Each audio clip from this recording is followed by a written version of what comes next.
Well, the killing of Hamas chief Yahya Sinwar has injected a fresh urgency into the European Union leaders' demand for an immediate end to the deadly conflict in Gaza.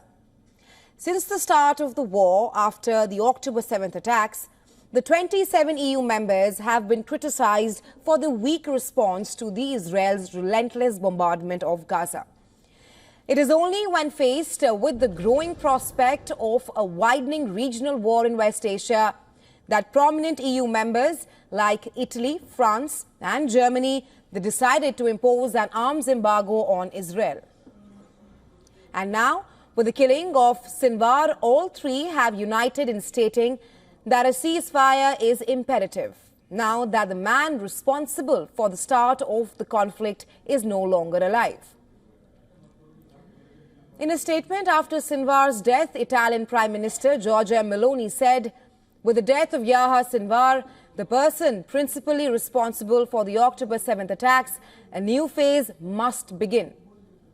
Meloni had a more direct message for the Israeli Prime Minister Benjamin Netanyahu as the first head of state to visit Lebanon since the escalation between Israel and Hezbollah last month.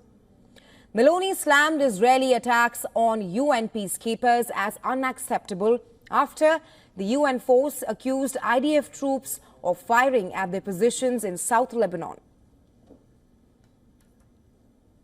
This is why I repeat that I consider targeting UNIFIL unacceptable, and I ask once again that all parties strive to ensure that all times the safety of each of this soldier is guaranteed.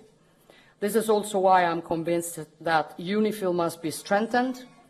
Only by strengthening UNIFIL while maintaining its impartiality, we will be able to turn the page.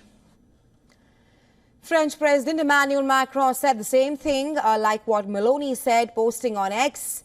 He said, Sinwar was the main person responsible for the terrorist attacks and which followed on Israel on October 7th. He said, France demands the release of all hostages still held by Hamas. German Chancellor Olaf Scholz hoped that Hamas leader Yahya Sinwar's death will pave the way for a ceasefire in Israel's war with the Palestinian militant group. Mit dem Tod des Hamas-Anführers Sinwar, der für die furchtbare Terrorattacke verantwortlich gewesen ist, öffnet sich jetzt hoffentlich die konkrete Aussicht auf einen Waffenstillstand in Gaza, auf ein Abkommen zur Freilassung der Geiseln der Hamas. EU Chief Ursula von der Leyen hailed Sinwar as the mastermind behind the 7th of the October massacre, and his death majorly weakens Hamas. Votes in favor, 401.